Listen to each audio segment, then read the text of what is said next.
Price? Yes, sir. Okay. Looks like we have a quorum.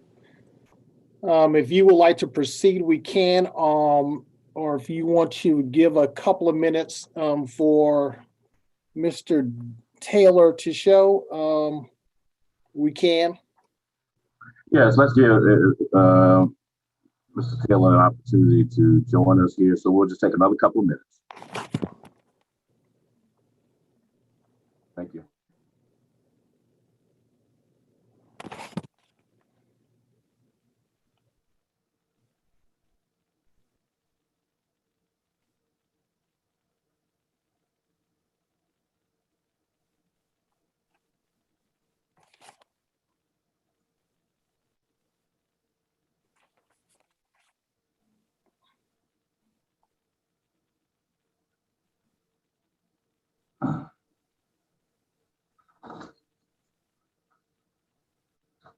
See all who's joining us here.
Just for the record, this is Sprite.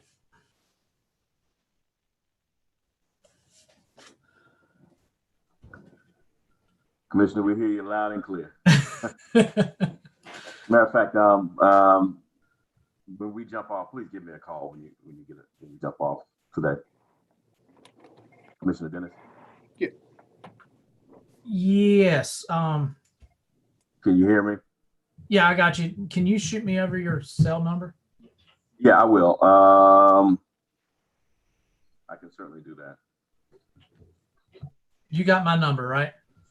I think I do. But we'll find a way to connect after this call.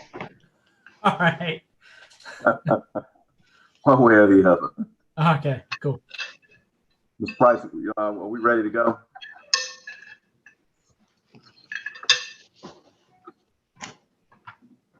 Mr. Price?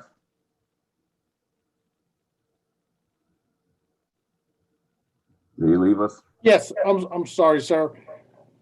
I was sorry, we were just getting the screens ready. Okay.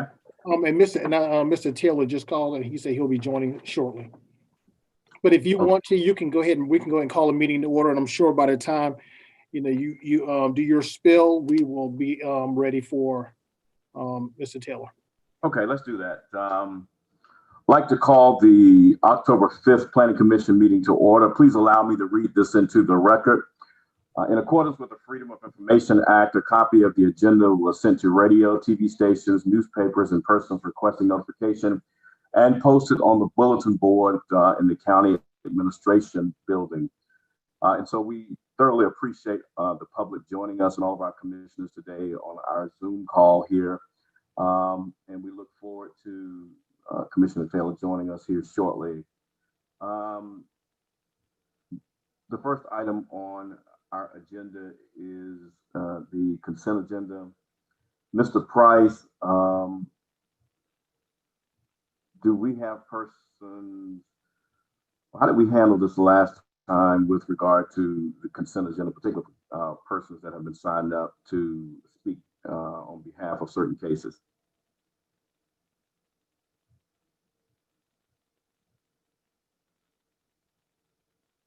Mr. Price? I'm sorry, what did you say? I was asking Mr. Price, we are at the consent agenda item 3, and I was asking whether or not, how did we handle this regarding persons signed up to speak in favor or against certain cases as it relates to the consent agenda? Yes, sir. Yes, sir. I apologize. We were just having some technical difficulties behind the scenes, so I just want to try to address those. What was your question regarding number 3? Yeah, so the question is the consent agenda items for persons that have signed up to speak for or against items.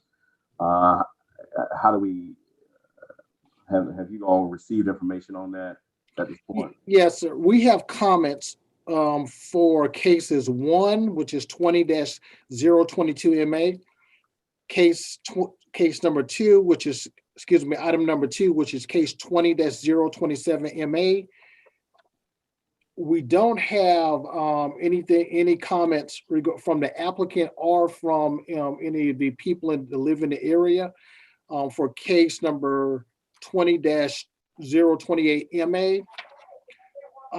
For case 20-029 MA, which is item number 4, we do have comments from the applicant. And for case number 5, item number 5, 20-030 MA, we also have comments from the applicant. Okay, thank you very much, Mr. Price. So given that lineup, I'll accept the motion, the consent agenda from our commission.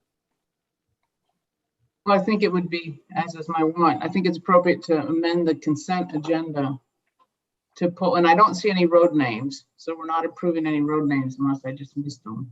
No, ma'am. No, there are no road names. That's correct. So we are removing from the consent agenda map amendment number 1, map amendment number 2, I think all of them. All of them, yeah. 3, 4, and 5. Yeah, I can do that faster. I think case number 4 was the, I'm correct, item number 4, which is case 20-29 is one where the only comments we have is from the applicant. And staff did recommend approval for that. So that actually was one that you typically could pull from the consent agenda. Okay. I mean, keep on the consent agenda. Yeah. Okay, so unless anybody on the commission wishes to discuss case 4, what I offer is that we amend the consent agenda to remove items 1, 2, 3, and 5 for discussion. Okay, we'll move it and properly second that we amend the consent agenda accordingly regarding the map amendments. Is there a second? I second it, Ms. Beverly. Okay, Ms. Ryerson, thank you. All in favor, we'll do a roll call vote. Okay. Gilchrist, Aye. Carnes, Yes. Yonke, Aye. Dennis, Aye. Grady, Aye. Mr. Taylor,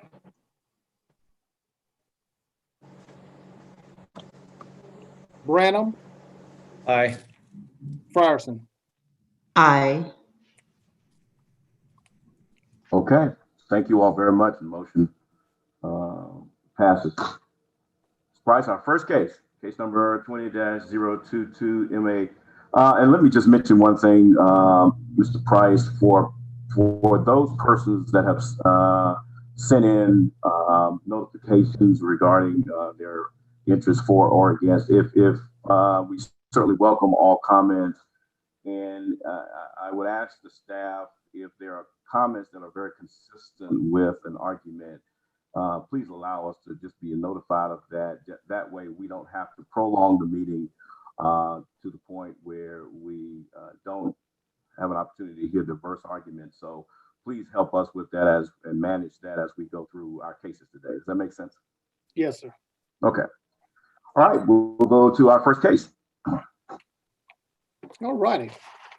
Our first case 20-022MA. The applicant is Brian DeBruin.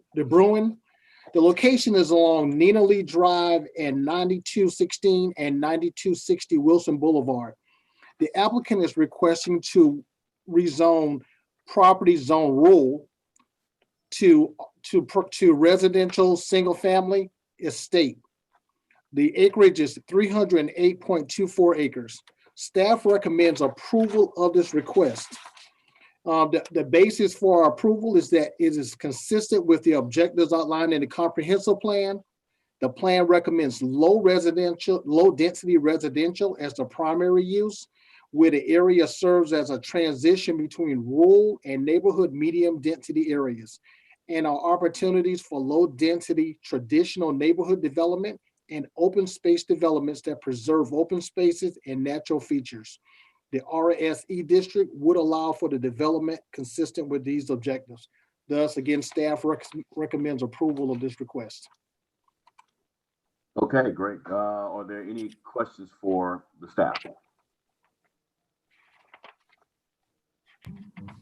Yes, I have a question. Okay, go ahead, Commissioner. So my concern after reviewing this application is what appears to be some inconsistency between the neighborhood activity center designation and the low density residential designation in terms of future land use. I guess my question would be how does staff weigh those two categories of land use in terms of importance with one another, and would such a low density residential development taking up a large portion of the neighborhood activity center area be consistent or inconsistent? Bryce? Okay. Mr. Crooks, you can take that.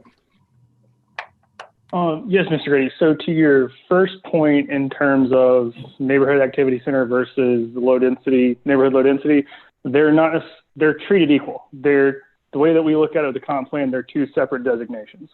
So kind of following up on that, and we may need to pull up a map to kind of see this a little bit better.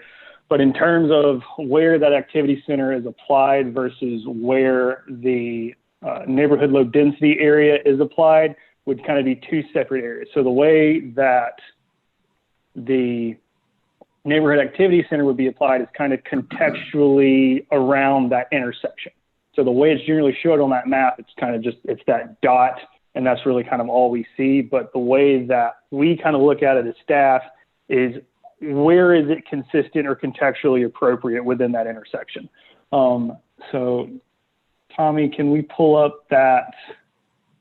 So that's the future land use map where those are kind of playing out. So obviously it looks like there's some bleed in on that area. But can we pull up the actual, I guess the aerial map, Tommy, real quick?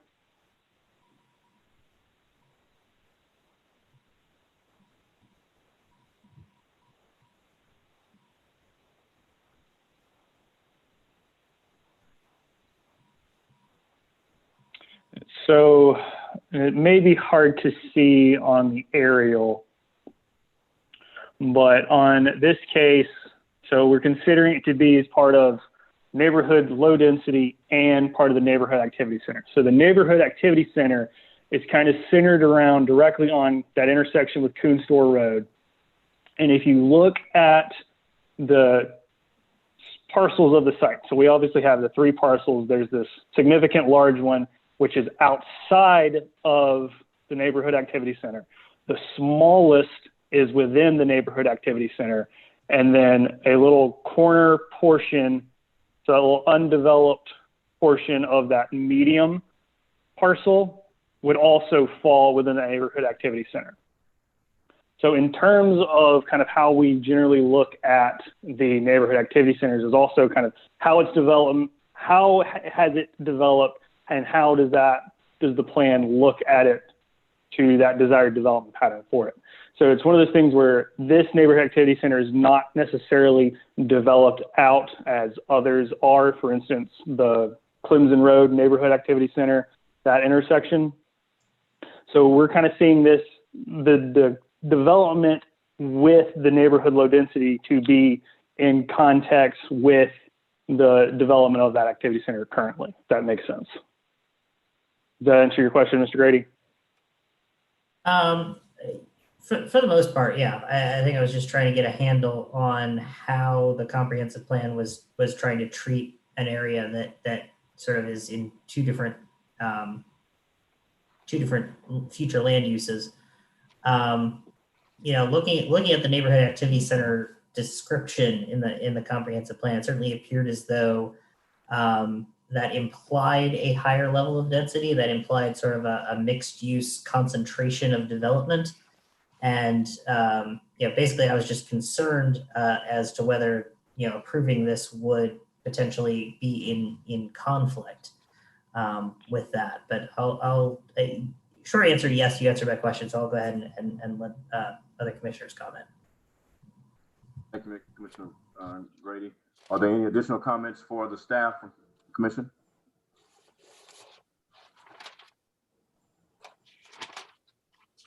All right, do we have persons that have sent information in, including the applicant?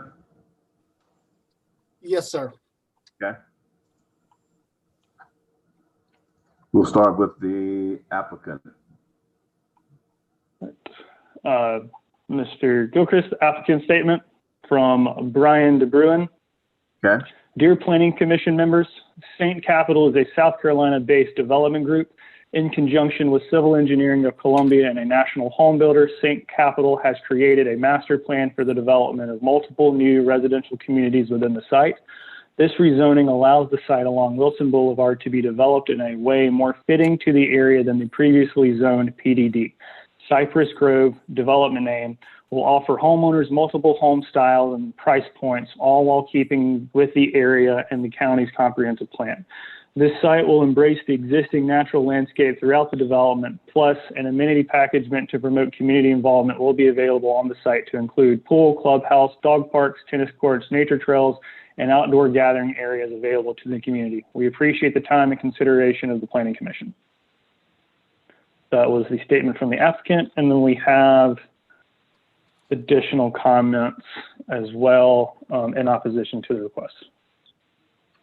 Okay, Alyssa. Before we go on, I just want to ask the commission, are there any comments regarding the applicant's statement? Any observations? First, we'll go forward with the additional comments. All right, first comment is from Alyssa H. Mitchum, 333 Nina Lee Drive, Columbia, South Carolina. Dear Richland County Community Planning and Development, I am the homeowner residing at 333 Nina Lee Drive and received notice of the proposed zoning map amendment being presented before the Richland County Planning Commission. Let me start by stating that I am against the amendment to change the zoning of the area proposed. This area is a rural zoned area and is what played a major reason on why I chose to buy my property and build my home here. As my family and I work in town where it's heavily populated, it has been a source of release to come home to a neighborhood that is peaceful and not so heavily populated. I settled on this location so that my children would be able to ride their bicycles and my family could take family walks for exercise. The change in zoning would bring a great deal of traffic into this neighborhood. We have experienced very negative effects of increased traffic that was rerouted from Wilson Boulevard after the flood of October 2015. During this time, we suffered cars crashing into our brick columns at the entrance to our home on 2 occasions and attempted burglary of our vehicle from our property. With the entrance and exit way to this proposed site development on Nina Lee Drive will yet again bring a significant amount of traffic into this neighborhood. denying my family the quiet enjoyment of our neighborhood. As a tax-paying citizen of Richland County, I made the decision to buy property in the area, well aware of the zoning. The investment group that purchased this property knew that the zoning was when they chose to purchase and should not now be launching a plan that would upset the life and enjoyment of the residents that live in this neighborhood. Please put the citizens of this neighborhood before profit. Sincerely submitted, Alyssa H. Meacham. All right, next comment from Mary Jane M. Lever, 9227 Wilson Boulevard. My objections would be the same as my son stated for me and sent for the September meeting. The area is growing rapidly. Unfortunately, the rural roads do not support the traffic. I have sat in my driveway during the hours of 7:30 to 9 a.m. and waited to get out of 5+ minutes onto Highway 21. I can only imagine the problems residents will encounter on Hardscrabble Road near Lake Elizabeth. I was glad to hear the proposal had changed to RSE. However, this will still introduce over 1,000 extra cars to our roads. If this change is passed, I hope the roads will be adapted, widened, along with extra stoplights to ensure safety. I have enjoyed the rural environment for the last 20+ years. I do realize change will happen. I want to ensure that it is positive change for all involved. Thank you, Mary Jane M. Lever. All right, next comment from Melvin and Gerald, Lillian McKee. No address listed.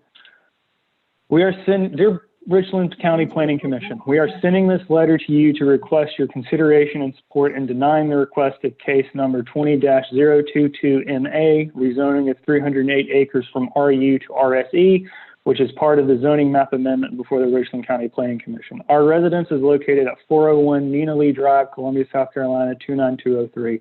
We are writing this letter to explain our rationale requesting denial of the rezoning proposal submitted to the Planning Commission. Lake Elizabeth Estates, founded in 1961, is a residential community. We are surrounded by two major arteries, Hardscrabble Road and Wilson Boulevard. Nina Lee, Boylston, and Presley are the streets within our community used by residents to exit the neighborhood. As a neighborhood that was tremendously impacted by the flood of 2015, we are on the Crane Creek watershed. Lake Elizabeth's downward sloping landmass increases its vulnerability to flooding, which is a constant threat. The environmental effects from runoff from clear cutting and altering the landscape will be very harmful to our community in downtown Columbia as the slope continues towards the city proper. Median density for the parcel in question means that the traffic into and out of that development, averaging 2 cars per family, could be as high as 1,232 cars that would be routed directly onto Boylston, Nina Lee, and Presley, which would significantly impact traffic flow of our community. During the 2015 flood, when the Wilson Bridge closed, our neighborhood became the detour for traffic, and there was anywhere between 2,000 to 3,000 cars per day during rush hour in particular, passing our homes. The trash, accidents, noise, pollution, and danger was with us from 2 years until the bridge was repaired in 2017. Of course, our streets were destroyed by the uptick in traffic and had to be repaved completely more than once. We have personally witnessed many accidents on Nina Lee, Boylston, and Presley with trucks, cars, vans, 18-wheelers, and SUVs for drivers who do not obey the traffic limits set for our street. Nina Lee in particular has a sharp 90-degree turn, 3 houses from our address, and a very sharp, steep curved hill at Hardscrabble side. That is very dangerous when drivers turn off Hardscrabble to cut through our neighborhood to go to Wilson Boulevard. We also must deal with trash thrown from car windows all over the neighborhood, dumping of furniture, mattresses, unwanted pets, and individuals who park on our 2 side streets. Donald and Ted performing sexual acts and or drinking. Also, this type of entry in our community may bring forth an opportunity for an increase in crimes being committed, which we have already experienced with home break-ins. We are taxpayers. We work to keep our properties looking respectable. We have a homeowners association that works on our behalf, and we are law-abiding citizens. We ask that you please consider the denial for case number 20-022 to move forward by making a recommendation to the County Council that this request is denied. Melvin and Gerald, Lilly, and McKee. The next comment from Thomas and Sharon Perez, 9121 Wilson Boulevard. We are Thomas and Sharon Perez. We reside at 9121 Wilson Boulevard, Columbia, South Carolina, 29203. The reason for this email is to voice our disapproval of the zoning change before you on 10/5/2020. One of the reasons why we purchased a home in this zone was because of Sharon's help. We needed to be rural in order for our health to improve. There is enough traffic and problems on Wilson Boulevard. Thank you very much for your help in advance on this matter. Next comment from the residents of Lake Elizabeth Estates.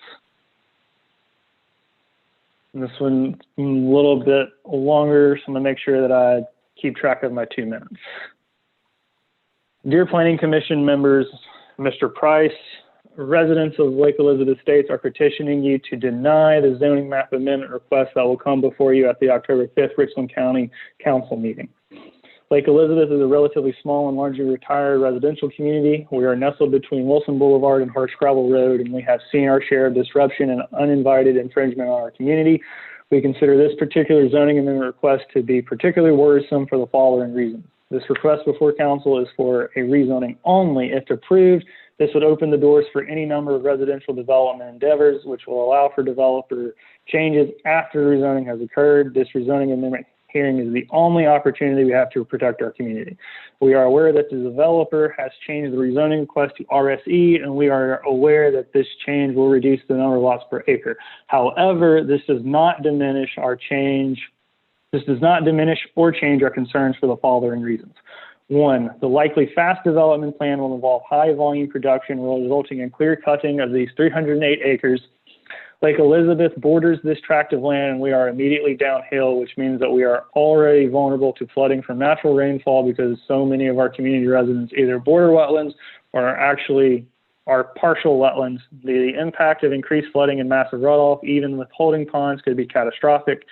2, Lake Elizabeth community streets are constructed as low volume roads, meaning they are not suited for high volumes of traffic. Many homes actually sit right on the street, potentially traffic from hundreds of new residents accessing the development via Boylston Road, Presley Drive, and Nina Lee Drive with 2 dangerous 90-degree curves would quickly destroy these low volume roads and result in increased accidents, increased litter, and sadly would eliminate one of the most significant businesses to our residents, being able to engage in recreational activities for walking and riding bikes in our quiet community. This is not hypothetical for us. For 2.5 years, the post, and that's 2 minutes, Mr. Chair. It continues to go on with some of the same about traffic volume and decrease in, walking space and biking. They conclude with, we appreciate your support of Lake Elizabeth Estates, and they have attached photos of their streets and signatures supported for this petition. That is all the comments for this case, Mr. Chair. Thank you, Mr. Crooks. Are there any comments again for the staff based upon the comments we've received from the public? Mr. Chair, I'd just like to point out from that last comment that Mr. Crooks read, that those photos and also that letter from Lake Elizabeth was included in your package. So you were able to see the photos that they provided to the county. That's correct. Thank you, Mr. Price. Yes. Questions, comments, emotions? I just, the one thing that I'll just highlight, I think this is certainly the one good thing about this particular area. I was a little concerned about the situation with the dam in that area, but delighted that in our county we were able to get this somewhat squared away so that it would not impede future development. So thank you for the staff for highlighting that in our report to make sure that that was something that we could take in consideration as we're considering this. Are there any questions for the staff? Mr. Chair. Yes. I appreciate the call out regarding the dam because certainly impact on surrounding parcels is an important factor in our analysis.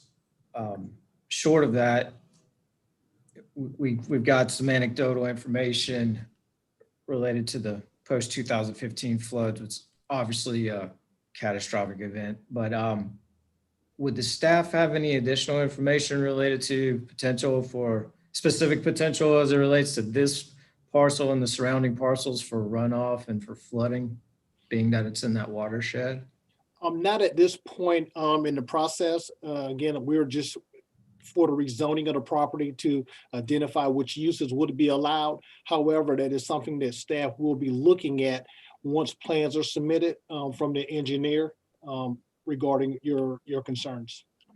And I want to commend the applicant for the apparent change to the requested zoning classification to the estate designation, as the comprehensive plan lies over this parcel of land, other than the remark made related to the activity center. Besides that, the requested designation seems to be right in line with the comprehensive plan's intent for growth pattern in this particular area. So all too often, I feel like we see applicants going for something that's more dense than is appropriate, particularly on a first petition. To my knowledge, this is the first petition that I've seen of this parcel. So again, I commend the applicant for a reasonable zoning designation request. That's all I have. Thank you, Mr. Branham. I agree with that sentiment. Any additional comments from staff? Chair will entertain a motion on this case.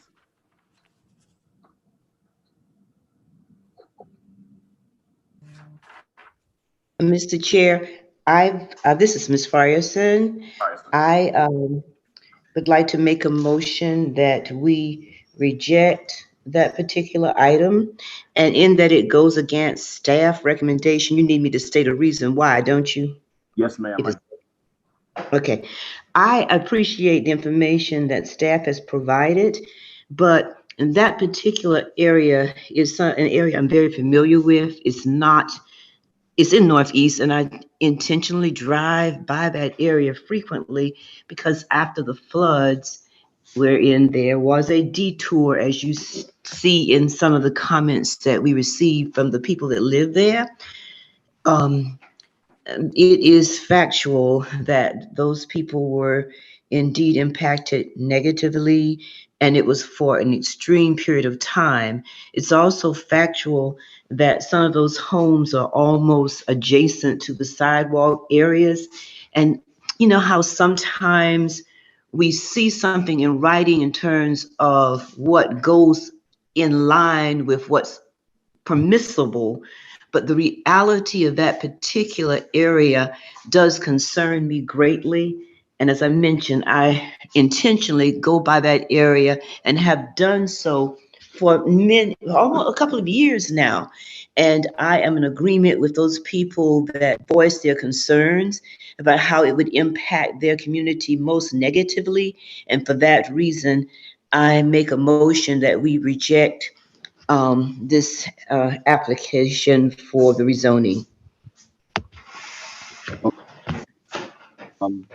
Is there a second?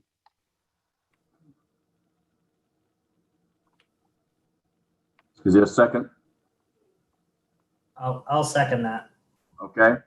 It's been moved and properly second that we send case number 28-022MA forward to council with recommendation of disapproval based upon the recommendation from Mrs. Frierson. Any discussion? Chair is ready for a roll call vote.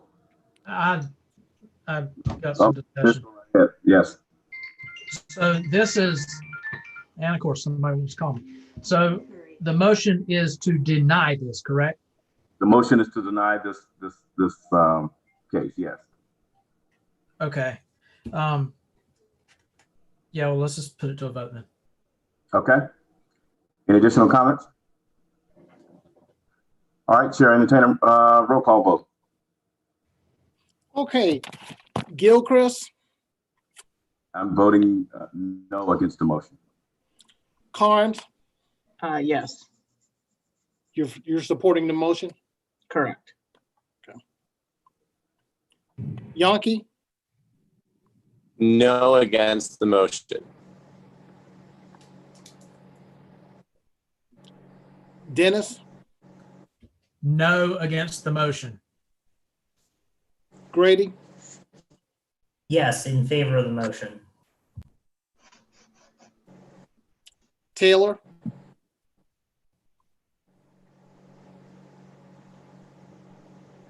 Mr. Taylor?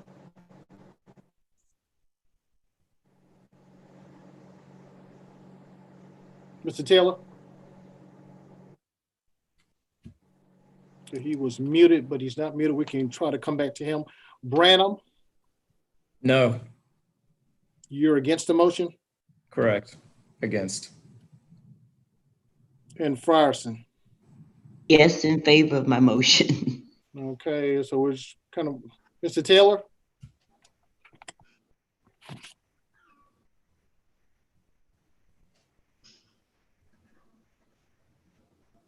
Is Mr. Taylor still with us? He's showing. He is showing. Okay, he's Mr. Taylor. You win. Yes, sir. I'm online with Mr. Taylor right now. Okay, so are you? We need to hear your vote. But are you for the motion made or against? So you're voting against it. Okay, so that leaves us with a tie.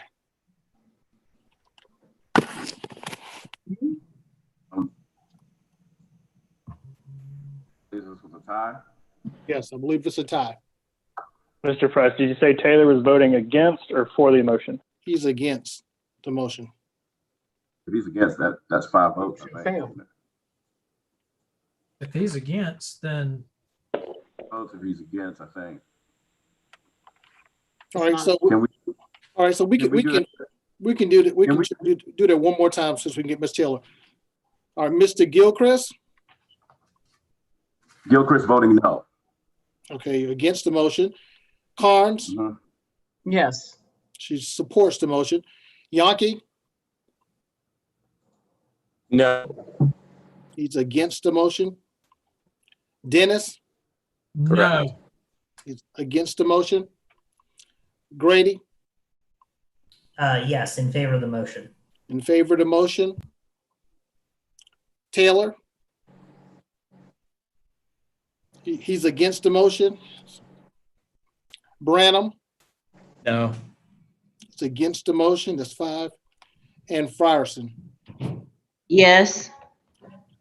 All right, so that motion is defeated 5-3. Okay. Chair will entertain an additional motion for case number 20-02MA. Yes, I'd like to make a motion to pass this along to council for approval as staff recommendation. Okay, is there a second? Second. All right. Moving properly second that we send case number 20-0224 with a recommendation of approval. Any discussion? Chair will entertain a roll call vote. Okay. The motion is for approval. Gilchrist, Aye. Carnes, No. Yankee, Aye. Dennis, Aye. Grady, No. Taylor, Aye. Branham, Aye. Frierson. No. All right, that motion passes for approval 5-3. Okay, and we are a recommending body to county council. They will have their meeting on October the 27th, and at that time, the public is welcome to come back and share thoughts again regarding this case. Thank you all very much. Okay, next case. Okay, yeah, Mr. Chair, I want to take a moment, trying to multitask here. Wanted to respond to one of the comments that came in, but case 20-028 MA is still on the agenda. It was not removed from the agenda. Okay, Okay, I can go to, all right, your next case is case 20-027 MA. The applicant Robert F. Fuller is asking to rezone a little more than 3 acres located at 302 Connie Wright Road from rural to rural commercial. Staff recommends disapproval of this request as the proposed rezoning does not meet the objectives or desired development pattern of the comprehensive plan for the neighborhood medium density future land use designation. The proposed request permits uses that would be inconsistent with the recommended land uses of the comprehensive plan, as well as uses that would not be in character with the existing residential uses and zoning districts in the immediate area. In addition, the subject site is in conflict with the comprehensive plan's recommendations to limit non-residential development to main road corridors and within a contextually appropriate distance from the intersection of a primary arterial. Again, for these reasons, staff recommends disapproval. Okay, are there any questions for the staff in this case? Mr. Chair, Branham? thank you. I wanted to ask about, the indication and what I saw in person as well. The site has commercial structure on it that appeared to be used for a construction or a contractor type business. Do we have any information as to that usage? Was that in fact the usage? Was it a non-conforming permitted use? Yes, that type of use is not permitted in the rural district, so it would be deemed non-conforming. The last deed I saw there just on the maps records indicated it was from 1911. Do we have any other information about any commences since then? No, sir. Mr. DeLay, do you have any additional information? No, sir. Okay, thank you. Thank you, Mr. Brown. Any additional comments for the staff? Persons, including the applicant, signed up to speak here, Mr. Price. Yes, we have comments from the applicant. We also have a comment in support of the request, and we have a number of people who've submitted comments against the request. Okay. We'll hear from the applicant. All right. I've got a letter here from Robert F. Fuller, and it says, Commissioners, applicant Joe Edwards owns the reference 2.8 acre parcel. The application was purposely filed to facilitate the least intensive commercial district classification available to accommodate the intended use. This is not a general commercial application. By way of the background, the parcel was purchased by Edwards from Connie Wright, for whom the supporting road is named. Years prior to the applicant's purchase of the property in 1986, Wright had built 2 existing commercial buildings on the property to operate as automobile repair / garage business, complete with heavy grade air compressor, hydraulic vehicle lift, and a paved striped 9 to 10 space parking lot. On the property and outside of the same building, Edwards established his commercial construction company, including outside storage of heavy construction equipment. All of these clearly commercial uses were permitted outright in the RU zoning district. After operating the construction company on this site for nearly 25 years for health reasons, Mr. Edwards closed down the construction company in 2011. The property has not been in active use for almost 10 years. In conjunction with preparing for sale of the property to a buyer proposing to establish a boat wash and detailing business using already existing commercial buildings and site layout, it was determined that the proposed business is not permitted in the current RU district. The proposed use would be permitted in the general commercial or the rural commercial designations under the Richland County ordinance. The rural commercial district is intended to be a flexible district, allowing a mixture of uses in order to accommodate commercial service activities oriented primarily to serving the needs of persons who live in nearby areas. The RC district is proposed to be within or adjacent to residential neighborhoods where large commercial uses are inappropriate.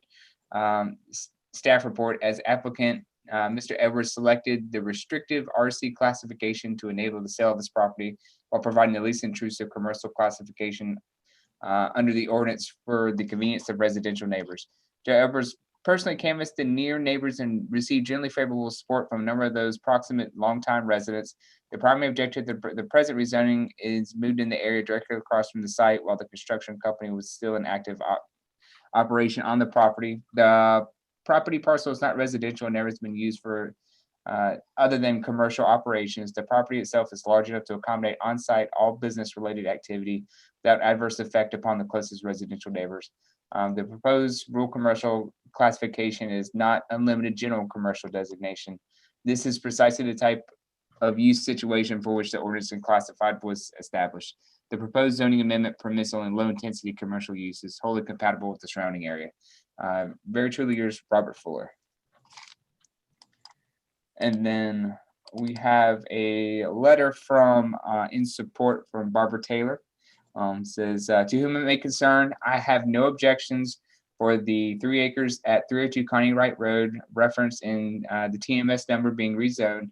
I'm aware that some neighbors are in opposition to this, but with some of the surrounding properties already being dilapidated trailer homes, I'm not processing how the property in question, which already has a commercial appearance, could be such an eyesore. Respectfully, Barbara Taylor, Kelly Road resident. All right, and then Mr. Lynch, hold on 1 second. Let's give the commission an opportunity to weigh in on the applicant's comments, if there are any. The commissioners have any comments regarding the applicant's response? I do. Okay, go ahead, Mr. Brown. So admittedly by the applicant, the non-conforming use has not been active for 10 years or more. This looks like the public policy is to end non-conforming uses. Basically, as soon as the law will permit it, circumstances permit it. And this is basically just an attempt to revive a non-conforming use that is, it's not permissible under the law. So, I mean, that it's pretty plain and simple. That's the way I see it. That's what it looks like on the map, but it's just that's my 2 cents for now. Thank you, Mr. Brown. Any additional comments? Okay, is there a comment I heard from someone? I was going to say, every time I go to say something, Mr. Branham always beats me to the unmute button. Got to click on the trigger, man. Yeah, Mr. Chair and the other planning commission members, just kind of want to point this out. This occurs every so often, that the non-conforming status of this has been lost. So technically it's not a non-conforming use anymore. Okay. Well, Ms. Collins, I hear you make. I make guttural sounds. I just find these incredibly frustrating because I understand that the grandfathering's been lost. But I mean, just looking at the street view, I mean, this is a industrial / commercial enterprise. Yeah. I mean, was this use ever allowed in rural? No, ma'am. Just as I go back and I look at previous codes, no, automobile repair shop, mechanic shop, whichever category you would like to place that in, was never permitted in the rural district. So the zoning goes back to 77, right? Yes. Does this use predate 77? I don't call in the discussion, I'm sorry. If I may, the application said they built an auto repair shop there in 1986. And then after that, a construction company was operating on the same site. So I mean, like, how do we let this happen? I mean,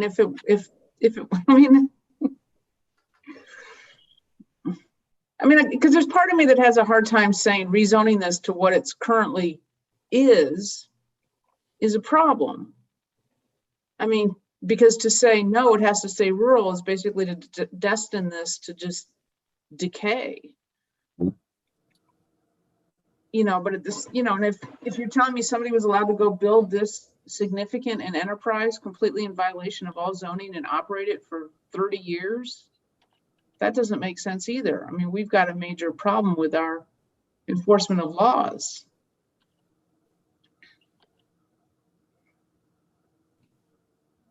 Ms. Carnes? Yes. I agree with you on that. I mean, they had to apply for building permits and somebody, Well, you think they would. I'm not always convinced of that. but I mean, I don't understand how we can have that built on a piece of property and not know it. I mean, I drive by that area, but I don't, I'm not looking at every zoning Right.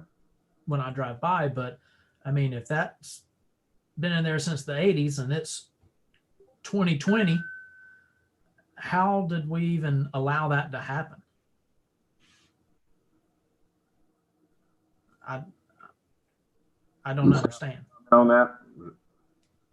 Because now you got somebody that, if permits were applied for and they built these properties knowing that they applied for it and it wasn't done correctly, but they didn't know that.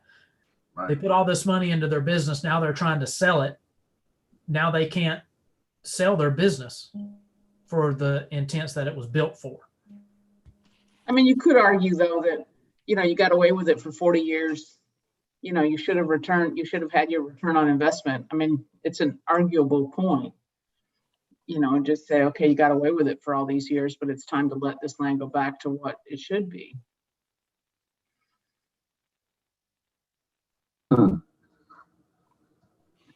Yeah, unfortunately, there's probably a lot more construction and operations that take place in Richland County that we just aren't aware of. I wish we could put eyes on every project that's been developed over the years. Every time someone's doing something without a permit, unfortunately, we are unable to do that. And a lot of times we do rely upon citizens, when they see something going on, to let us know. Again, I don't know exactly the full circumstances, but this is something that we don't always know that is taking place, and not everybody comes in and does what you're supposed to correctly. I'm not saying that this is what the property owner did, just stating that wouldn't be something new that someone actually went and added onto their property without actually obtaining the correct permits and meeting the development standards as defined in the zoning code. Yeah. Mm. Any additional comments from commissioners? Ms. Price, we have some persons signed up to speak against this. Is that right? Yes. Okay. Please feel free to share that with us now. All right, the first comment in opposition is from Alan Porter. It says, "Dear sir, it's come to my attention that the above referenced property is up for rezoning to change it to commercial. I would like to state that I'm against the rezoning. I have lived on this road for 47 years and have seen residential growth with the exception of an elementary school. Even though a boat detailing facility seems innocent enough, I have two concerns. If the boat detailing business does not work out, the property will still be classified as a commercial, and a undesirable business could move in without any input from the residential neighbors. The traffic has increased over the years with the addition of 2 elementary schools and Dutch Fork High and middle schools. Connie Wright Road is used by teachers, parents, students, and school buses, as well as residents. Plus, with the addition of many developments in the area, residents use Connie Wright Road as a shortcut to heavily traveled roads, Coon Road and Kennelly Road. I think that additional traffic with boats would be an additional hazard for such a heavily traveled road. Thank you for your consideration on this rezoning request. Alan Porter." Okay. All right, and the next letter is from Carl and Debbie Wright. It says, "We oppose the rezoning of the rural Connie Wright Road to a GC or RC classification. We are Carl and Debbie Wright, owners of 1312 Connie Wright Road, located right next door to 302 Connie Wright Road. We have lived in our home since 1972, long before Joe Edwards bought the property next door. We have been married 55 years and have raised 2 children here. We are both retired, and my apologies. We are both retired, and I, Debbie, am also disabled. And In the past years, we have had to deal with the noise and traffic surrounding the business next door. We even had to put up our own privacy fence that would block out some of the noise and visual disturbances. There were times that trucks pulled into the lot next door before daybreak. The privacy fence could only help so much. We do not approve of any commercial businesses being in our rural residential area. We do not appreciate the noise and the extra traffic through the years with more and more traffic going to and from River Springs Elementary School. We have developed a concern for any added traffic flow. It is difficult pulling off Connie Wright Road onto Coon Road when there is a lot of traffic turning onto Connie Wright from Coon. That intersection, in fact, has been a site of several accidents.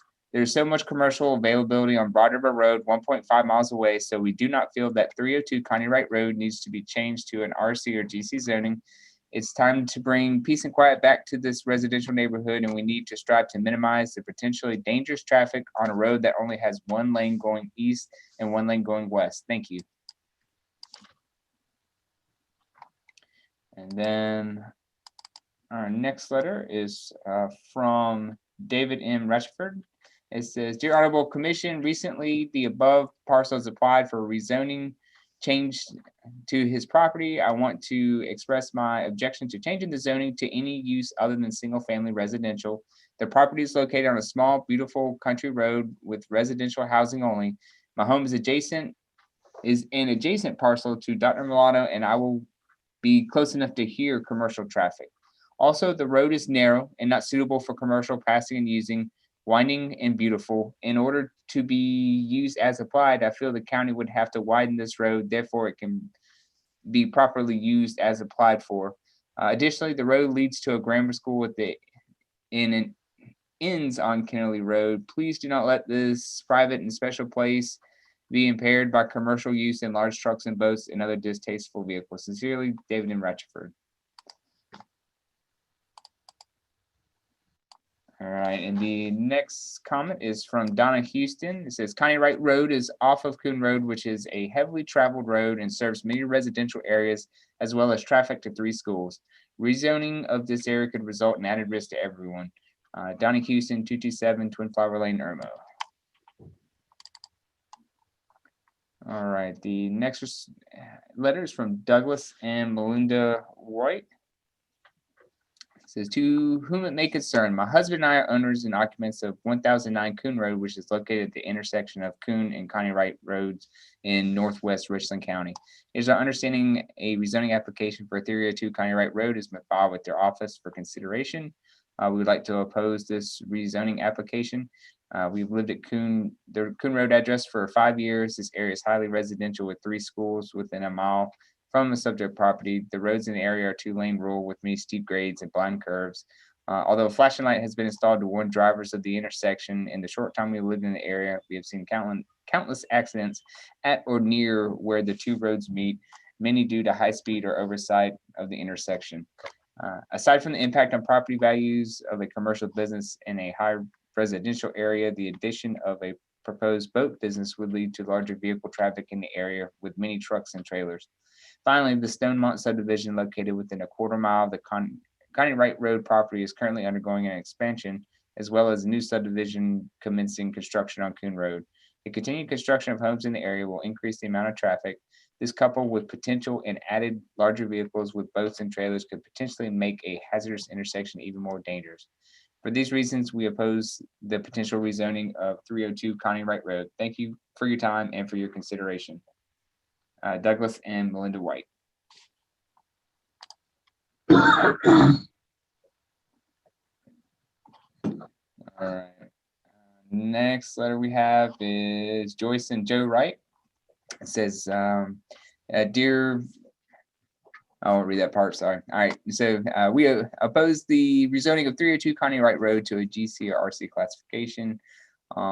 We are Joe and Joyce Wright, the owners of 305 Connie Road, located across the street from 302 Connie Road.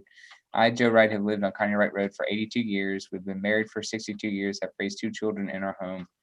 Before Joe Edwards bought the property across the street from my dad, we were under the belief that he was going to build his home on it. Instead, a construction company was established with heavy machinery and concrete and pavement trucks pulling out of the property. Many times, trucks would pull in and out before daylight, creating quite a noise disturbance. We understand that any business setting up across the street from a front yard could change down the road and become any business as long as zoning permits. We do not want to look at a bunch of boats sitting on our property in front of us. If the zoning changes, a boat detailing business goes in. But what is even worse is the business can be bought and sold, change hands, and different businesses go in. We do not feel that it is fair for our neighborhood considering it is all residential. Also, it is difficult enough for us to pull out of our own driveway due to traffic. There's limited visibility on the east side of my property and the property of 302 County Right Road due to a sharp curve in the road. This makes it dangerous for anyone, including school buses traveling down County Right Road. If there are commercial vehicles, including boat trailers, pulling out of the property. It seems that it has been several years since 302 County Right Road has ever been the site of a business, previously Premier Construction, since the owner, Joe Overs, became a realtor. He's been selling off his commercial equipment or leasing it out. It has been quieter for our family and it has been safer for traffic. Please keep 302 County Right Road a rural classification. Thank you, Joe and Joyce Wright.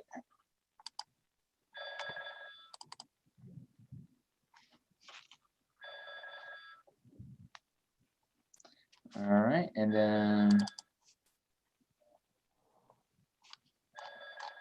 all right, the next letter is from Lindsay Libran, and I apologize if I butcher anyone's name. Please accept this letter as my opposition of the rezoning of Rural District 302 County Right Road to rural commercial. My name is Lindsay Libran, and my son is a student at River Springs Elementary School located on County Right Road, only half a mile from the property up for rezoning. My ex-husband lives on Kennelly Road, very close to the school, and I share car transport duties to bring our son to and from school. I am concerned about the increased traffic on Kennelly and County Right Road as zoning starts changing to commercial classifications. County Right Road, Ken Road, and Kennelly Road are two-lane roads with double yellow lines, sharp curves, dips in the road, already render the roads more dangerous than straightaway roads like Broad River Road. Additionally, the playground, sorry, I lost my document for a second. Additionally, the playground for the children at River Springs is right on County Right Road, and the children have to be spread out to play outside due to social distancing right now. The commercial vehicles start traveling nearby roads. This would pose a danger to children as many commercial vehicles, including trucks and trailers, have blind spots and limited visibility to begin with. 302 County Right Road in our motion should not be rezoned to rural commercial. Thank you.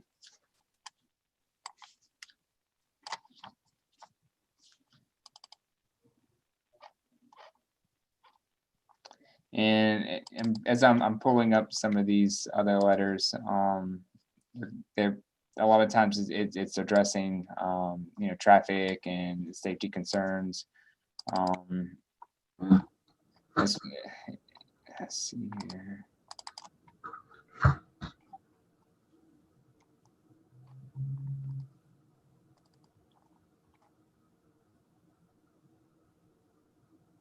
And because there is roughly about 6 more letters, and I'm happy to continue. I just wanted to express that. Okay. The remaining letters are very consistent with the arguments we've heard, Mr. Delane. Yes, sir, Mr. Chairman. Okay. All right. Well, I will pause there. See if commissioners want to make any additional comments, or if we've gleaned enough information to be prepared to make a motion. I think we heard enough to make a motion. Okay. We will entertain a motion if that's appropriate.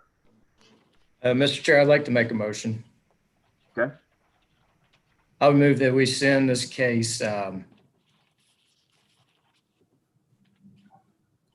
20-027 MA to council with a recommendation of disapproval for the reasons set forth by the staff in the report. Just looking at 4 elements that we're supposed to review. This application doesn't check any of the boxes at all for me. Comprehensive plan. It's clearly not near a major arterial or a neighborhood center. Neighboring parcels, the zoning of those, it's just in the middle of a blanket of rural tracts of land, and it itself is a rural tract of land. The impact on the surrounding parcels is pretty clear. It was like a 2-lane up and down, winding around road with nothing but houses and then an elementary school on the end. And this would just be sort of to the middle a commercial island in the sea of the rural. And then the justification seems to be just the history of the parcel and the use on the parcel. It would seem to me that this, if it was going to stand a chance as a non-conformance that was permitted, it would be in front of the Board of Zoning Appeals that I know Ms. Carnes and I have both served on. I don't see this getting through, which is probably why it's not in front of them and it's in front of us. I don't see the justification. The business has been dormant for over 10 years. It's a long way from meeting the criteria for continuous usage so that it would qualify. But beyond that, I mean, just disregarding that, if you want, just looking at the 4 elements as the property lays right now and as the plan for development stands, it seems clear cut to me with all due respect, and I appreciate any debate or discussion that remains, but that's my motion to send it to council with the recommendation of disapproval. Thank you, Mr. Brown. Is there second? A second. Second. Okay, then moved and properly second that we send case 20-027 MA forward to council recommendation of disapproval. Is there any discussion? Okay, hearing none, Chair will entertain a motion. Entertain a roll call. Okay. Gilchrist, Aye. Carnes, Yes. Yonke, Aye. Dennis, Aye. Grady, Aye. Taylor, Yes. Branham, Aye. Frierson. Aye. All right, so the motion for disapproval was approved 8-0. Okay, again, we are a recommending body. Council will meet again on the 27th of October, and for those that are on the call along with the applicant are welcome to come back at that time. Thank you very much. Ms. Price, we'll move on to our next case. We'll give you a minute to kind of make transition. Okay. All right, our next item is case 20-028 MA. The applicant is Jake Nidifer. The location is 3771 McCourts Ferry Road. The applicant is requesting rezone just a little bit under 20 acres from rural to heavy industrial. Staff recommends disapproval of this particular request as the primary intent of the HI district to accommodate uses such as manufacturing and industrial nature, and secondly, uses that are functionally related thereto, such as distribution, storage, and processing.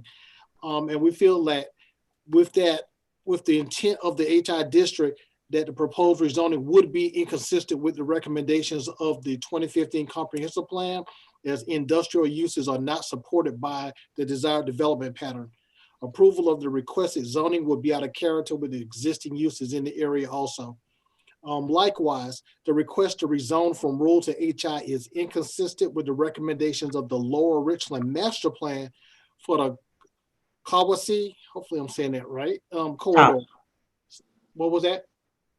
Catawba. I'm sorry. Oh no. Which looks to protect the natural and environmental character through low intensity uses. Again, for these reasons, staff recommends disapproval of this request.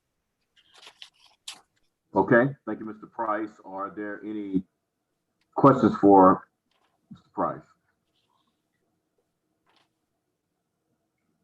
Okay, Mr. Price, is the applicant available, or the comments from the applicant available? We did not receive any comments from the applicant. Okay. Are there any comments from the public community?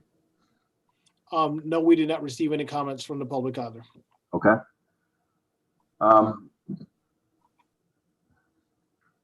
Any questions for our staff on this case?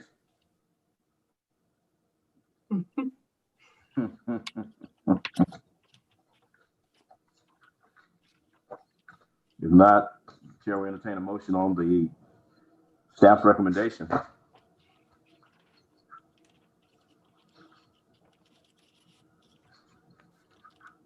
So I'm just looking at the map, and it's just interesting that Union Camp has this massive industrial footprint, nearby. But I guess it just sort of sits out there by its own self.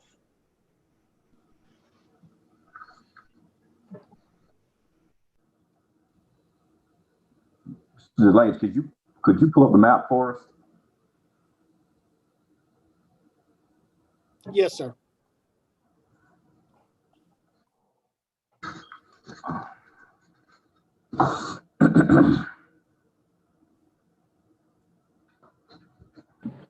Okay, thank you.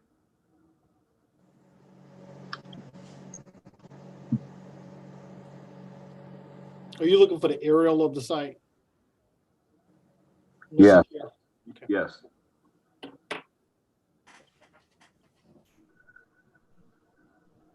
Got it. Okay. Ms. Carnes, I'm sorry that I cut you off.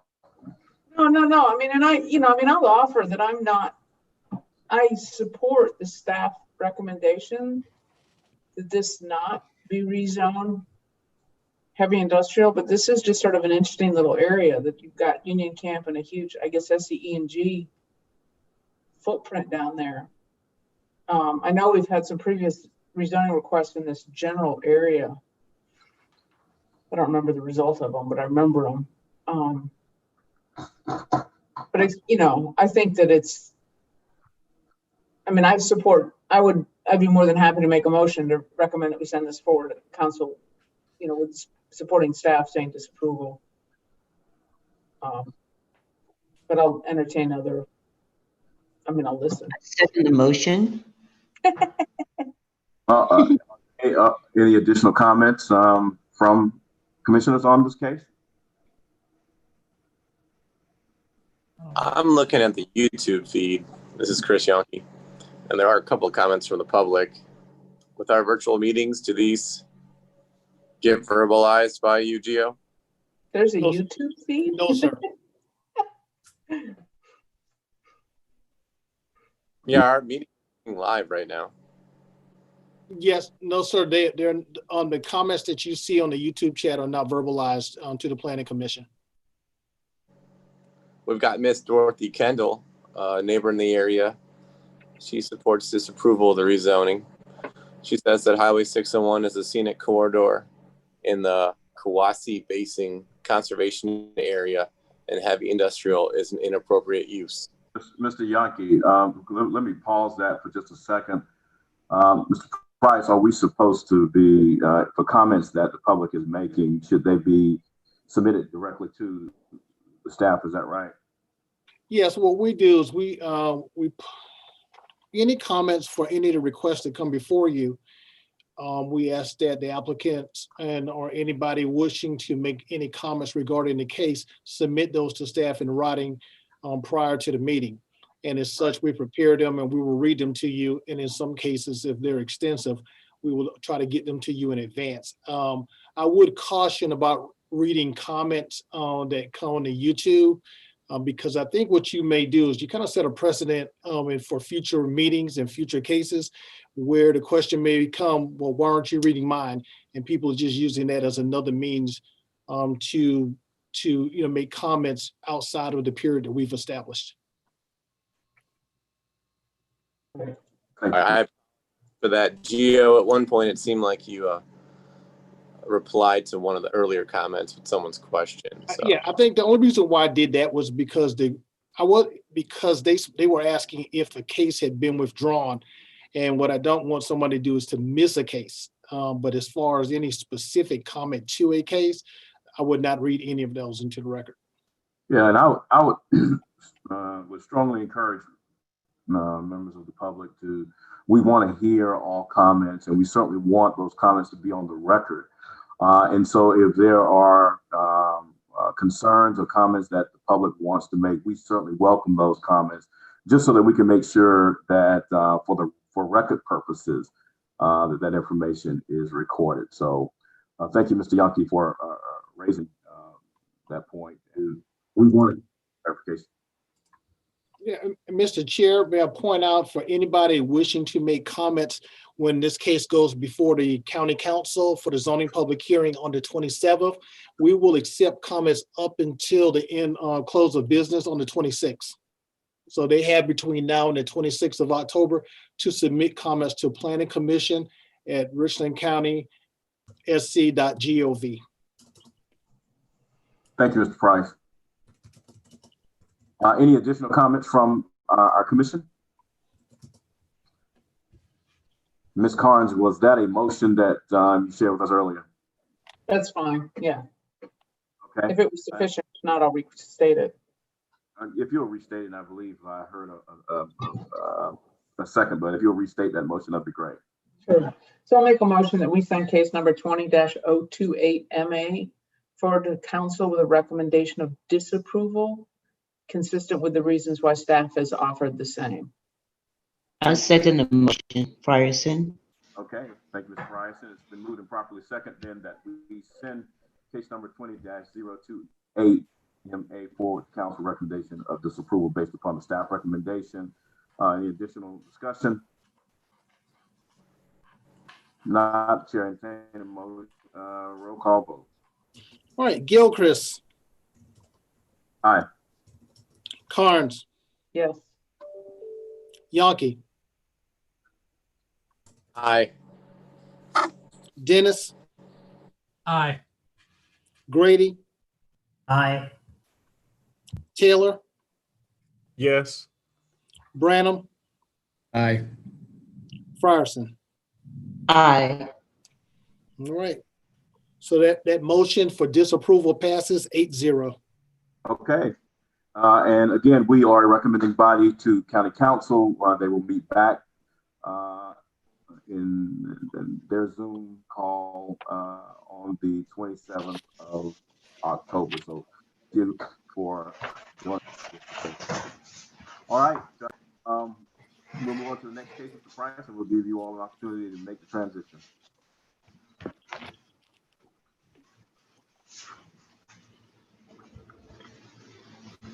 Okay. The next item is case 20-030 MA. The applicant is Donald W. Toner. The location is 8805 Two Notch Road. The applicant is requesting to rezone approximately 2.24 acres from general commercial to light industrial. Staff recommends disapproval of this particular request as the request is deemed to be not in compliance with the recommendations and it's also deemed to be inconsistent with the objectives outlined in the comprehensive plan. The plan recommends that areas that should provide a vertical and horizontal mix of suburban scale retail, commercial, office, high density residential, and institutional land uses. The uses allowed within the LI district would not be appropriate to achieve the type of integration of uses within the mixed use corridor designated as recommended. And for these reasons, staff recommends disapproval again. Okay. Thank you, Mr. Price. Any questions for the staff? Yes, we do have something from, oh, I'm sorry. I was just asking the commission if there are any additional questions for our staff. Price, we have the information from the applicant. Yes, we do. Okay, we certainly can entertain that at this time.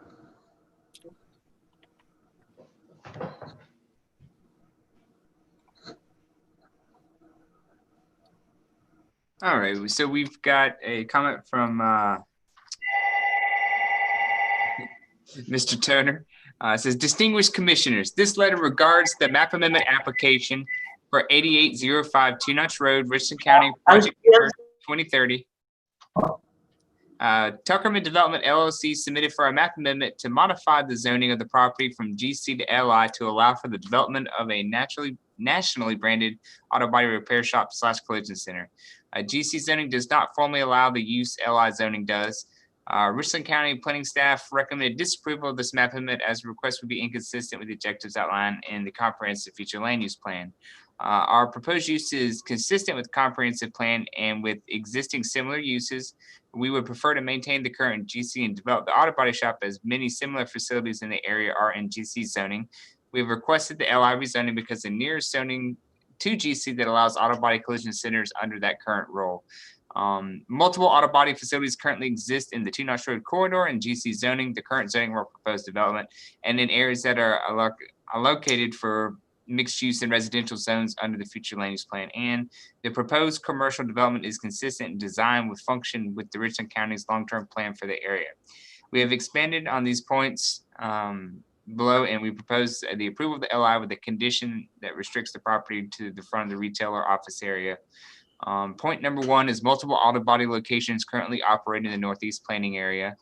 And of course, this packet was sent to the Planning Commission with the visuals, but it says the map shows collision centers and auto body repair shops in the comprehensive plan Northeast planning area overlaid the future land use map as provided by Richland County zoning staff. The red highlighted area shows that the mixed use corridor of the comp plan. There are at least 14 existing auto body shops, heavy mechanical locations in the Northeast planning area along the 2 Notch Road corridor, many of which currently operate in the GC zone. All of those locations currently operate in the future land use neighborhood, medium density, mixed residential, high density, or mixed use corridor designated area as per the adopted March 17th, 2015 comprehensive land use plan. The applicant goes on to list a number of auto body repair, collision, and repair facilities located within the comprehensive plan Northeast planning area or 2 Notch Road corridor. Future land use and prior investment areas is shown on the map. We've also provided current zoning for these district locations, many of which operate under the current GC. The existing business will set a precedent that collision centers are approved uses in multiple zoning categories as well as multiple future land use designations. Basically, the proposed development complies in design and function with the future land use plan. The location is currently zoned GC, and as per the 2015 comprehensive plan, designated as mixed use corridor, which should provide a vertical and horizontal mix of suburban scale, retail, office, high density residential, and institutional land uses. The proposed development is a retail commercial oriented development, which is consistent with the intent of the mixed use corridor as described in the comprehensive plan. Tuckerman Development LLC has the proposed redevelopment of the property for a nationally branded auto body repair location. The proposed building will have a Class A retail storefront and receiving area built with the brick block and retail storefront glass. This retail and receiving area is the only portion of the building that will be visible on 2 Notch Road. All auto body repair will be completed inside conditioned space to the rear of the building. This area of the property will also be fenced. No work will be performed outside the building, and there will be no outdoor sales, exhibits, or storage of materials. There will be no added noise or air pollution, and the new construction will eliminate outdoor storage that's currently on the property. And those examples and materials in the presentation that will be used for the proposed development were included in your packet.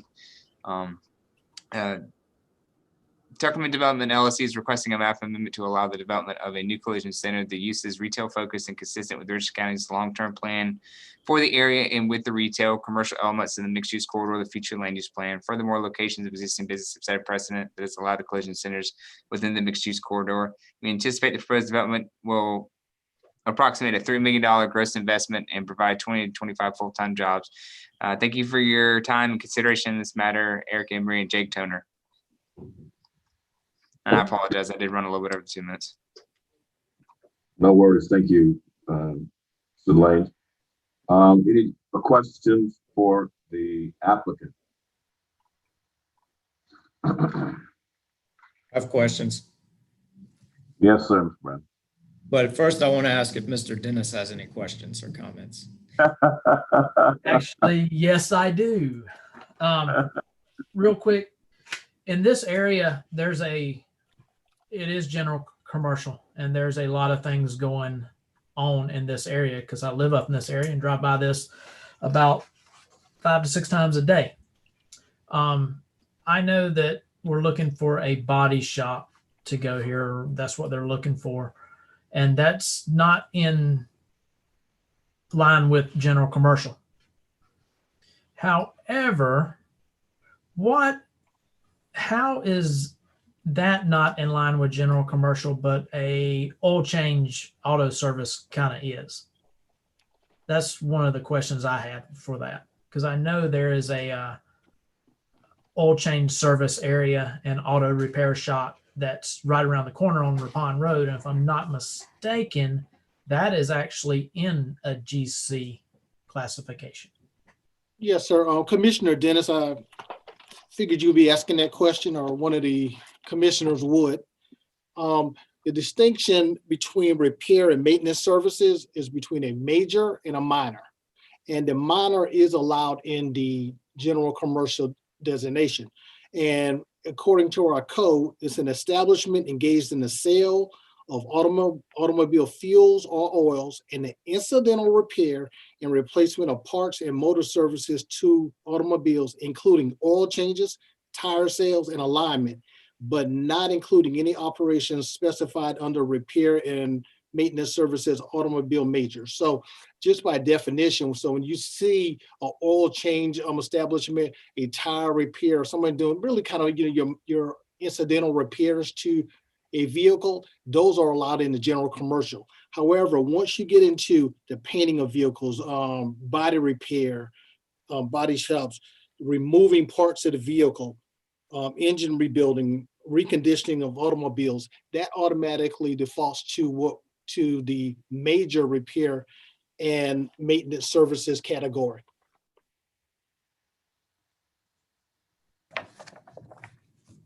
Well, that answers my question. Thank you, Mr. Price. Yes. Mr. Bradley, so you've given Dennis first right of refusal, so we'll come back to you now. Yes, so that, to me, that is very much the crux. Yeah. Whether it qualifies as minor or major repair and maintenance services absolutely answers the question of why the application is before us. Right. Falls under the code under the major use category, and therefore it's not permitted under general commercial zoning district. And otherwise, I would just, in my consideration, as much as the application's information goes way down the rabbit hole of the proposed specific use, just trying to caution myself against going too far down that. The application before us is whether or not the proposed zoning district is appropriate, not so much a specific proposed use. And that's all I have for now. Thank you. Okay. Thank you, Mr. Brown. Any additional comments from commissioners? Well, I mean, and I agree with, yeah, we don't go down the rabbit hole.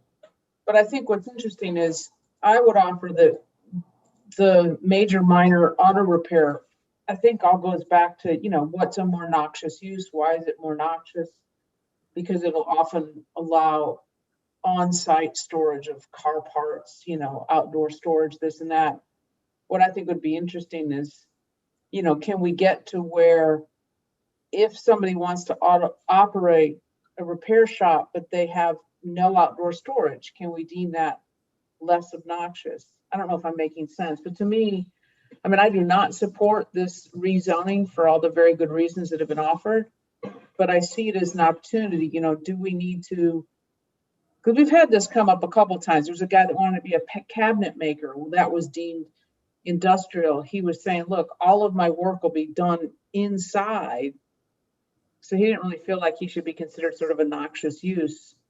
So again, to me, it's something that, as we look at our code rewrite, can we start trying to get some nuance in saying, how is the business dealing with outdoor storage? Because I think that's the sort of noxious issue. So that's all I have to say. Well, great point. Great point. Any additional comments, commissioners? Do we have a person signed up to speak in favor or against this particular map amendment? No, sir, I don't believe we do. Okay, all right. Well, if not, the chair will certainly entertain a motion on this map amendment. Any motions? Oh, maybe move my screen around.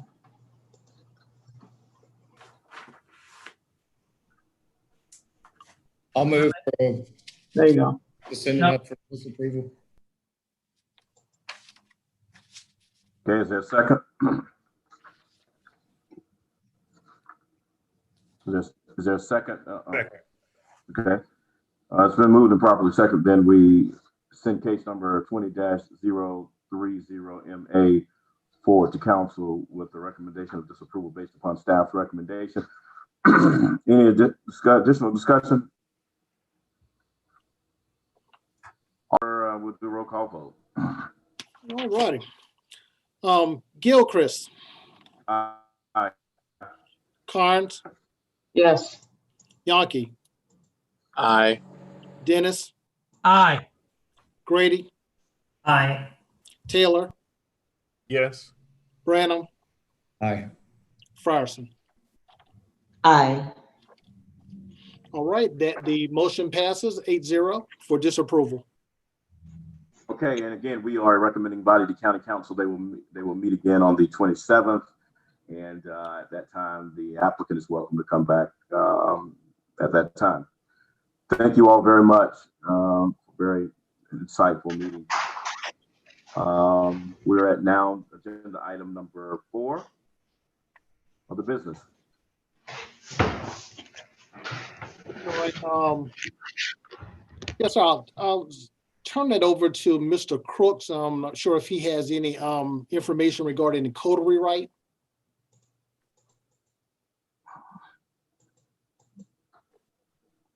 Crooks?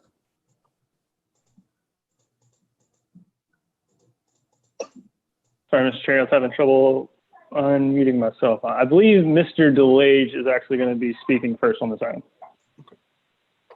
Okay. All right, hopefully, let's see. All right, perfect. Just want to make sure my camera was on so I could talk with y'all. But good afternoon, and hopefully we got some exciting news. We received the testing document. We'll be meeting with county council to discuss that. We'll also be sending out the results of those testing of those 4 locations here over the next couple of weeks. We wanted to have the consultants here today to actually be able to discuss those results and do a presentation, maybe answer some questions. Unfortunately, some of them had a conflict in their schedules, so they weren't able to make it. So we're going to look at trying to reschedule that in the future. But principally, it's 4 sites, and I'll do a quick screen share here just to kind of give you an idea of kind of what it looks like. We have the so in this particular location is off of 2 Notch Road. It's the Tiffany's Bakery location. And again, as part of this testing that we did, we had to make sure we had very recently approved site plans. That way we could look exactly with how it aligned with our current development requirements, and then how it would look with our newly adopted. This is one example of just how it would change. If you kind of drive by there now, it's kind of the reverse of what this is depicting. So the current site, it has your road frontage, 2 Notch Road, and then you kind of see your parking lot, and then the building set back further back behind the parking. Whereas under the new code, in this particular area, what it would potentially be rezoned or mapped to. This was kind of how the form would fall, where you'd have the buildings closer to the street, in addition to you're parking to the rear and more kind of screening. So I just wanted to give you kind of an idea of what we were looking at, and that what you'll be receiving soon will be this document kind of laying out. One of the other areas, again, just as a kind of just an example, was a rural subdivision and kind of how it looks now versus how it could have developed potentially under the conservation subdivision. It also has some stuff to do with the compatibility buffer for ag as well. But we'll be getting this out to you in the next couple of weeks. Great. Well, so Mr. Delane, we are on track from a timeline perspective. Based on the timeline that we originally talked about on the code rewrite, we're still on track for that timeline.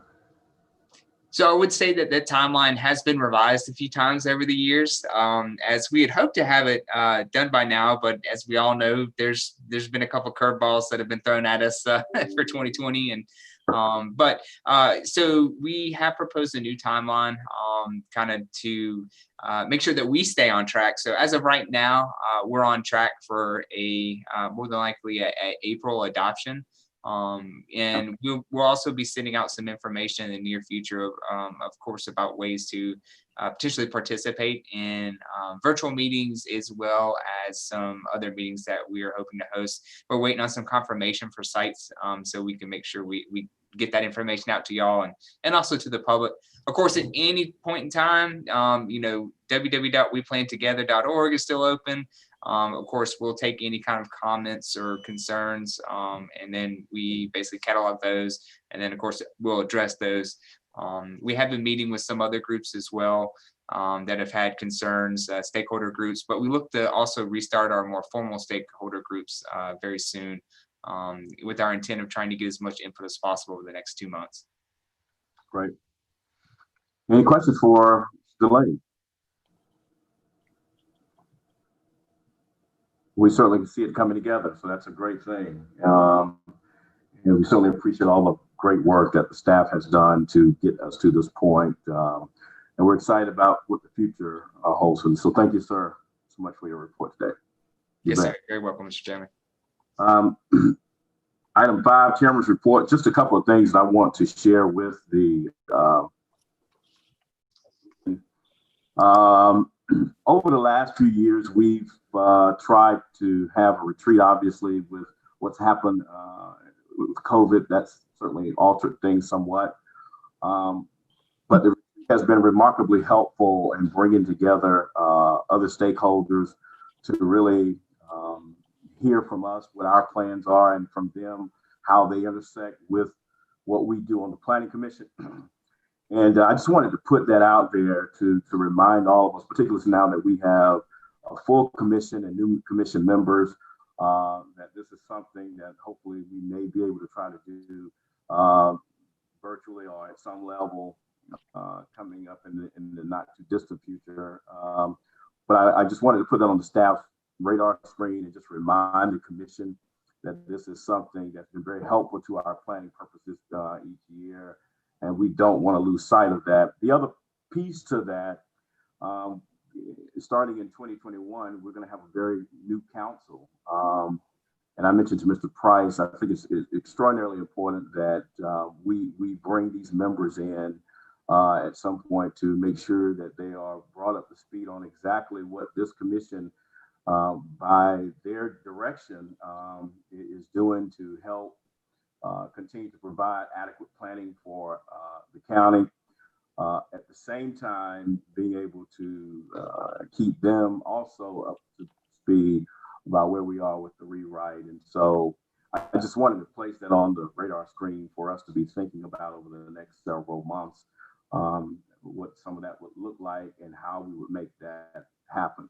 The only other thing I just want to just say again, I know the staff was working very hard on trying to come up with an overlay district or something that would highlight opportunity zones.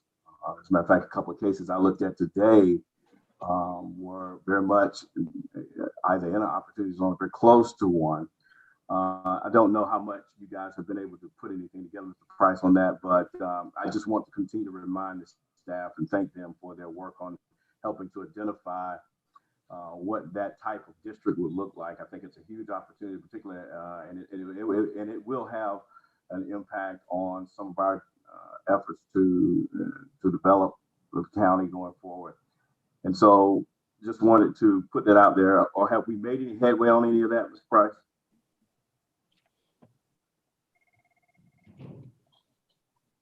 Did he leave us? And I think Mr. Chairman, I think Mr. Crooks might be able to speak a little bit on the opportunity zones. Okay. We discussed Thank that. you, Mr. Crooks.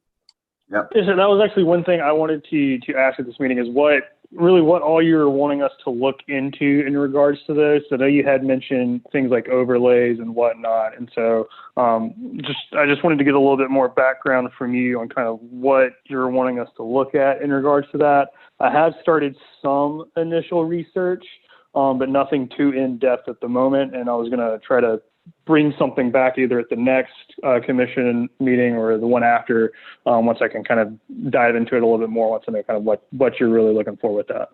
Absolutely. Thank you for that. Can we chat offline about that after the meeting? If you'll give me a call, I would like to share a couple of thoughts with you about just some things that I've given some thought to, and maybe connect you with some folks that can potentially help flesh this out for us as we think about what an overlay district would look like. Is that okay? Ms. Crooks? I believe so. Yes, sir. That works for me. Yeah, let's do that. And then at the next meeting, hopefully we can come and share with the planning commission at least what we've come up with at that point. Does that make sense? Yes, sir. We can definitely talk about it. All right, let's do it. Let's see. That's all I had on my agenda. I just, again, want to thank the commission for your diligence regarding the Zoom calls. Staff has done an awesome job in not only working with the public to ensure that they're engaged, but to make sure that we have the tools necessary to be effective in doing our work here. So I want to thank you, staff, for that, and thank the commission for your attendance and your engagement in this process going forward. Item number 6, Plan Director's Report. Good afternoon, Mr. Chair and members of the Planning Commission.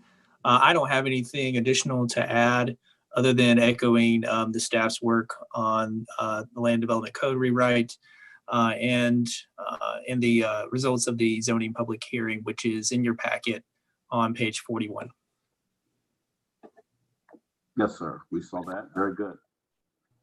Any questions for the Plan Director? All right. Well, that's all I have. Mr. Chair. Yes, sir, Mr. Price. Yeah, just wanted to do a couple of things, that kind of pop up during meetings. Just kind of wanted to just make sure that we have a understanding, or at least a clear understanding, at least from my standpoint. One of the things that Mr. Branham had mentioned about non-conforming uses going before the Board of Zoning Appeals. While there is a provision in our code that allows for a non-conforming use to go to the Board of Zoning Appeals, essentially to reestablish another use that may be deemed less impactful, or you could argue no more impactful than what is currently there. However, one of the things, as I pointed out earlier, was that in order to go to the board, you still have to be deemed a non-conforming use.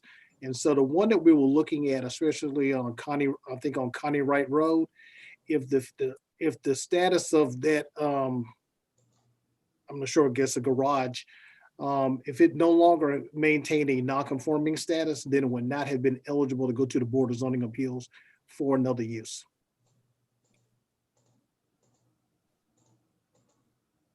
That's one. Okay. Mr. Brown. Brad, do you want to comment on that? Yeah, I just want to make sure I heard right. I guess I'm a little rusty. You weren't there long. So it would have to be an existing it would have to have a current active permitted non-conforming use, and then the application to BOZA would be for a less intrusive. Is that kind of it? Or similar. Or similar non-conforming use? Yeah, you have to have an active non-conforming use going on. Yeah. Just trying to sort of transition to a slightly either less or similar non-conforming. Whereas this one, they had lost their non-conforming by sitting vacant. Yeah, the applicant was very forthright about that fact. So there's the reason why it wasn't in front of BOZA. Okay. Brown, you good with that? Got it. Thank you. All right. Thank you, Mr. Price. Anything else you want to bring to our attention before we adjourn? Mr. Price? I apologize. I muted myself.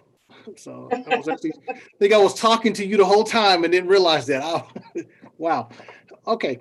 Going to Mr. Grady's question, I think he had at the very beginning of the meeting for the first case, where he was looking at the activity center designation.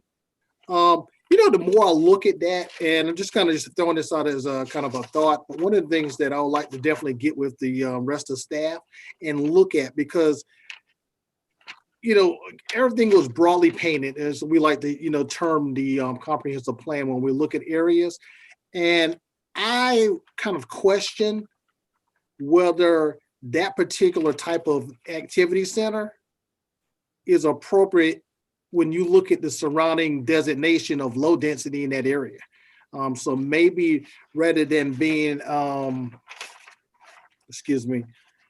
maybe it should have been, rather than being a neighborhood activity center, maybe it should have been a rural activity center, which actually would have gone along with the surrounding area and that designation. But I'd like to thank you for bringing that up to us and looking into that in depth, because those are things we'll be looking at, make some corrections, and maybe just have better discussion as we go forward with these cases. All right, thank you. I appreciate that. I thought the commission raised some great points today, and so good on the heels of what we hope to see with our rewrite. So thank you guys so much. Anything else, Mr. Price? No, sir. Again, I would, as Ms. Carnes pointed out, we do run into the issue again of existing commercial uses in the rural area. But in order for them to either reestablish or convert to another use, it requires a rezoning. And typically those rezonings are not compatible with the surrounding area, and they really aren't consistent with the objectives of the land development of the comprehensive plan, as you so often hear. So that may be something as we go forward with our code rewrite, that we start looking into options that may be available, as opposed to either, you get it all or you get nothing. Mm-hmm. Exactly. It's just interesting because it seems like so many of our issues and problems have to do with code enforcement. A lot of the calls, I'm pretty sure that, you, Stephen, get some of these, just neighborhoods that are frustrated that things happen that shouldn't, that are clear violations of code. Yeah. The fact that whole business got built and existed for decades in a non-conforming status. I can spin that with sympathy, or I can spin it with, that you got more than you bargained for. Yeah. I'm so frustrated by our code's inability to be enforced. Again, I need to point out that one of the things that from been doing code enforcement for a while in different positions here with the county, one of the things we do really depend on is, again, the citizens of the county to let us know what's going on. So kind of give you I'm kind of oversimplify this. So you have somebody in a neighborhood. Everybody loves that neighbor. He's a good guy. And he does additions onto his home. Maybe he adds another storage shed. Maybe he does different things that normally wouldn't be in compliance. Well, we don't know about it because no one tells us. And we just don't have that kind of staff, the number of staff. And I don't know if we would ever have the numbers that would allow us to go out and police areas and immediately see, hey, wait a minute, that wasn't there, a year ago or a few weeks ago.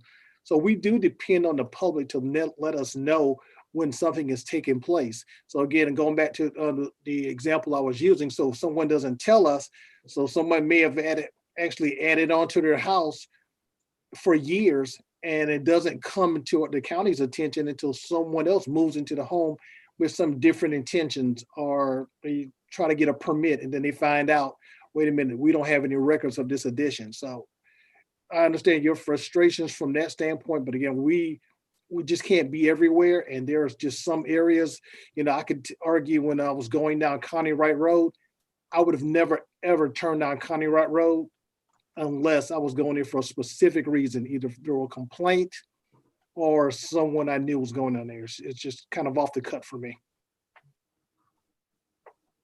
Yeah.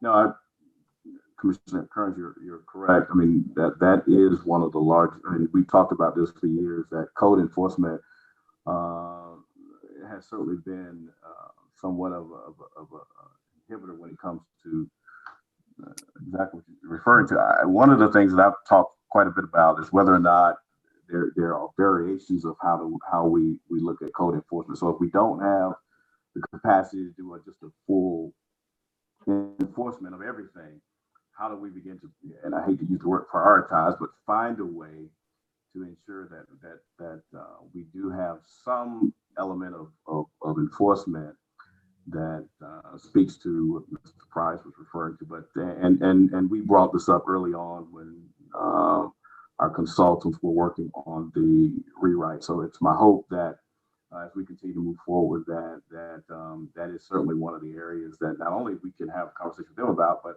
maybe county council, because they too get the calls about enforcement and what needs to happen on that front. So to be continued for sure. Yeah, I think we're just really looking at proactive versus reactive enforcement. Yeah. And that's since I've been here, regardless of the number of code enforcement officers we've had, we've always kind of been more on the reactive more than proactive. Very good. Great discussion today. It's great to be on a commission with such talented commissioners. And we certainly have a very talented commission, and I'm delighted to be able to serve with you guys. So with that, I will entertain a motion to adjourn if there's nothing else. All right. All right. So moved. Bye. Have a good weekend, everybody. Y'all have a good one. Okay. All right, bye. Thank Dennis. you. Bye-bye. What's up?